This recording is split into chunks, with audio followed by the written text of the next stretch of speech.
लापता होने के बाद वीएचपी नेता प्रवीण तोगड़िया सामने आए और कहा कि गिरफ्तारी से बचने के लिए खुद को गायब किया था। उन्होंने आरोप लगाया कि उनके एनकाउंटर की भी साजिश रची जा रही है। प्रवीण तोगड़िया ने भावुक होते हुए बताया कि परसों वो मुंबई के एक कार्यक्रम में थे और रात को लौटे। सुबह मैं पूजा कर रहा था, तभी एक व्यक्ति मेरे कमरे में आया और बोला कि आप तुरंत कार्यालय छोड़ दें, आपका एनकाउंटर करने के लिए लोग निकले हैं। तुरंत कार्यालय छोड़ दो, आपको उठाकर एनकाउंटर करने के लिए लोग निकले हैं। शाम को 3 बजे के आसपास में एयरपोर्ट जाने के लिए निकला ताकि जयपुर कोर्ट में पेश हो सकूं, लेकिन रिक्शा में बेहोश होने के बाद क्या हुआ ये मुझे मालूम नहीं। जाहिर है उनका ये बयान कई सवाल खड़े करता है, जिसका जवाब फिलहाल प्रवीण तोगड़िया देना नहीं चाहते। प्रवीण तोगड़िया से बार बार पूछा गया कि उन्हें डराने की कोशिश कौन और क्यों कर रहा है, लेकिन इन दोनों सवालों के जवाब तोगड़िया ने इशारों में ही दिए। मतलब साफ है कि अभी भी प्रवीण तोगड़िया साफ साफ कुछ कहना नहीं चाहते। अहमदाबाद से हेतल खत्री के साथ पूराव पटेल, न्यूज़ नेशन।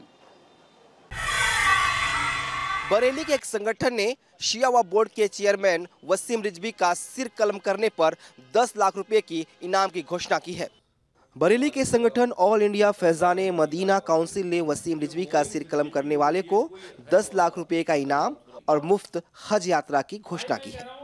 शिया बोर्ड के अध्यक्ष ने रविवार को ही लखनऊ के चौक थाने में एफआईआर दर्ज का आरोप लगाया था कि उन्हें अंडरवर्ल्ड डॉन दाऊद इब्राहिम की कंपनी की तरफ से धमकी मिल रही है। इस मामले में भी वसीम रिजवी एफआईआर करवाना चाहते हैं। वसीम रिजवी ने मदरसों को आतंक की नर्सरी बताया था और प्रधानमंत्री को बाकायदा पत्र भी लिखा था। जर्नलिस्ट सैफुल हसन के साथ विनोद मिश्रा, न्यूज़ नेशन, लखनऊ।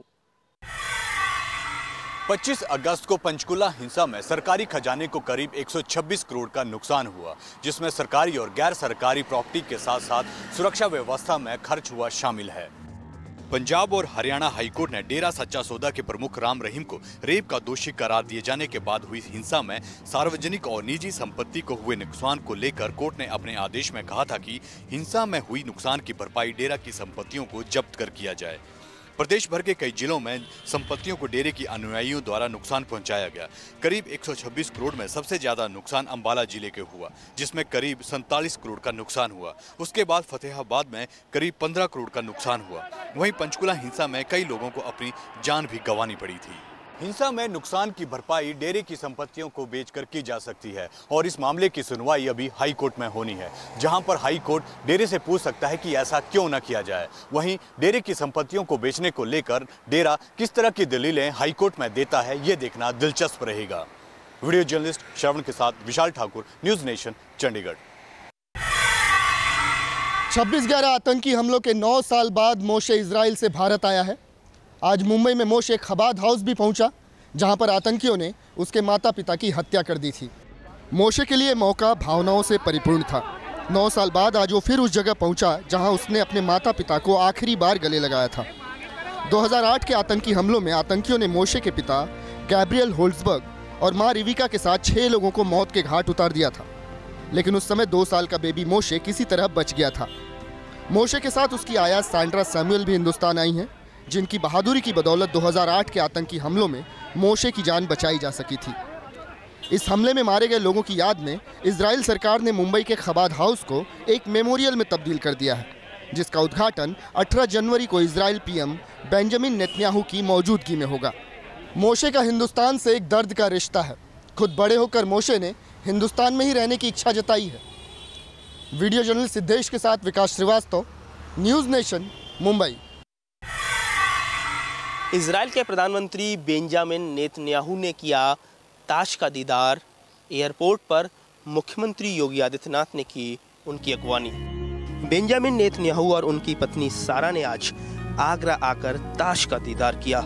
इस मौके पर ताजमहल परिसर के आसपास सुरक्षा के पुख्ता इंतजाम रहे। ताजमहल भ्रमण के दौरान बेंजामिन नेतन्याहू और उनकी पत्नी सारा काफी खुश नजर आई। इसके बाद मुख्यमंत्री योगी आदित्यनाथ ने उनके स्वागत में लंच दिया। इस मौके पर बेंजामिन नेतन्याहू और योगी आदित्यनाथ के बीच कई मुद्दों पर अहम चर्चा हुई, जिसमें जल संरक्षण, कृषि तकनीक के साथ ही कई अहम मुद्दे शामिल रहे। आगरा से वीडियो जर्नलिस्ट मनोज कुमार के साथ नितिन उपाध्याय, न्यूज़ नेशन। राजधानी दिल्ली में रिश्तों का कत्ल। जहांगीरपुरी इलाके में पति ने अपनी पत्नी और 1 साल के बच्चे की चाकुओं से गोदकर हत्या की। जहांगीरपुरी इलाके में ओम प्रकाश नाम का शख्स अपनी पत्नी और 3 बच्चों के साथ रहता था। आरोप है कि बीती रात ओम प्रकाश ने अपनी पत्नी शोभा और 1 साल के बच्चे की चाकुओं से गोदकर हत्या की और उसके बाद वो फरार हो गया। इस हत्या का चश्मदीद 4 साल का मासूम बच्चा जब रोने लगा तब पड़ोसियों को इस हत्याकांड की खबर लगी। शोभा के भाई का आरोप है कि ओम प्रकाश को अपनी पत्नी पर शक था और वो लगातार इसी वजह से अपनी पत्नी से झगड़ा किया करता था और यही हत्या की वजह बनी है। पुलिस ने मां बेटे के शव को पोस्टमार्टम के लिए भेज दिया है। पुलिस की टीमें हत्यारोपी पति की तलाश में जुटी है, साथ ही पोस्टमार्टम रिपोर्ट का इंतजार कर रही है। वीडियो जर्नलिस्ट अतुल राज के साथ रुमानुल्लाह खान, न्यूज़ नेशन, दिल्ली।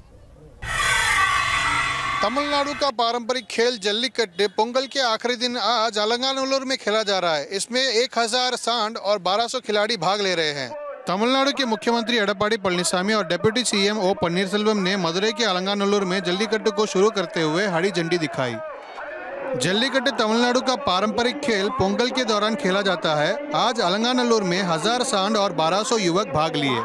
जल्लीकट्टू में विजय हुए खिलाड़ी और विजय हुए सांड के ओनर को पुरस्कार दिया गया। श्रेष्ठ खिलाड़ी को पुरस्कार में कार भी मिला। कल पालामेड जल्लीकट्टू में भारी सिक्योरिटी और बैरिकेडिंग के बावजूद एक सांड ने एक दर्शक की जान ले ली। जल्लीकट्टू प्रति उत्साह देखकर तमिलनाडु के मुख्यमंत्री एडप्पाडी पळनिसामी ने जल्लीकट्टू के लिए 1 और घंटे का एक्सटेंशन दिया है। वीडियो जर्नलिस्ट पार्थ सारथी के साथ श्री प्रपंच, न्यूज़ नेशन, चेन्नई। बाबा रामदेव की पतंजलि का कई ऑनलाइन शॉपिंग कंपनियों से करार, बड़े लक्ष्य की तैयारी। बाबा रामदेव के पतंजलि प्रोडक्ट्स अब सभी बड़े ई-कॉमर्स प्लेटफॉर्म पर उपलब्ध रहेंगे। इस अहम समझौते के दौरान रामदेव और पतंजलि के एमडी और सीईओ आचार्य बालकृष्ण के अलावा साझेदार ई-कॉमर्स कंपनियों के प्रतिनिधि भी मौजूद रहे। इस मौके पर बाबा रामदेव ने भविष्य के कई बड़े लक्ष्यों का खुलासा किया और साथ ही सीधे तौर पर स्वदेशी अपनाओ और विदेशी भगाओ के नारे को बुलंद करते दिखाई दिए। दुनिया के आसमान में पतंजलि छाए और पूरी दुनिया में गौरव मिले स्वदेशी ब्रांड को। भारत में तो हम छा गए। इस बड़े करार के मौके पर रामदेव ने सरकार के रिटेल सेक्टर में एफडीआई के फैसले को लेकर हालांकि नाखुशी जाहिर जरूर की। वीडियो जर्नलिस्ट सुमित कुमार के साथ सूरज अरोड़ा, न्यूज़ नेशन, दिल्ली। आयकर रिटर्न फाइल करने में अगर आपको दिक्कतों का सामना करना पड़ रहा है तो ये खबर आपसे जुड़ी हुई है, क्योंकि आयकर विभाग और वित्त मंत्रालय आयकर रिटर्न को सरलीकरण करके आने वाले समय में पेश कर सकती है। एक ऐसा फॉर्म जो पहले से भरा होगा, बस आपको कुछ फॉर्मेलिटीज करके आईटीआर भरना पड़ेगा। आयकर विभाग आईटीआर के सरलीकरण प्रक्रिया में एक ऐसा फॉर्म तैयार कर रहा है जिसके आने के बाद आपको आईटीआर फाइल करने में ज्यादा मशक्कत नहीं करनी पड़ेगी। सूत्रों की माने तो आयकर विभाग की तरफ से भरे हुए फॉर्म मिलेंगे। करदाता अपना फॉर्म खोलकर देखेगा, अगर वो कुछ बदलाव करना चाहता है तो उसे अपलोड करना होगा और बस इसके बाद आईटीआर की साइट पर जाकर इसे भेजना होगा। सरकार अपनी इस खास योजना का ऐलान बजट 2018 में भी कर सकती है। एक अनुमान के मुताबिक शहरी इलाकों में करीब 20% ऐसे लोग हैं जिन्हें आईटीआर भरने में दिक्कतों का सामना करना पड़ता है, यहाँ तक कि वो सीए को हायर करते हैं और पैसे भी देते हैं। इस सुविधा के आने से ऐसे लोगों को फायदा पहुंचेगा। वीडियो जर्नलिस्ट पवन तिवारी के साथ Saeed Aamir Hussain, News Nation, Delhi. Supreme Court ने अंतर्जातीय विवाह पर तुगलकी फरमान जारी करने वाली खाप पंचायतों और ऐसे दूसरे संगठनों को अवैध बताते हुए सख्त फटकार लगाई है। सुनवाई के दौरान चीफ जस्टिस ने कहा कि एक वयस्क लड़का और लड़की अपनी मर्जी से किसी से भी शादी कर सकते हैं। किसी खाप पंचायत, अभिभावक या समाज में किसी और को इस पर सवाल उठाने का हक नहीं है। कोर्ट ने कहा कि खाप पंचायत न तो किसी कपल को समन भेज सकती है और न ही सजा सुनाने का उसे हक है। कोर्ट ने दो टूक लहजे में कहा कि अगर खाप पंचायतों को बैन करने में केंद्र सरकार असफल है तो फिर हमें ही दखल देना होगा। सुप्रीम कोर्ट ने केंद्र सरकार को फटकार लगाते हुए कहा कि मामला पिछले 7 साल से अदालत में लंबित है, लेकिन अभी तक सरकार इससे निपटने के लिए कोई कानून नहीं बना पाई है।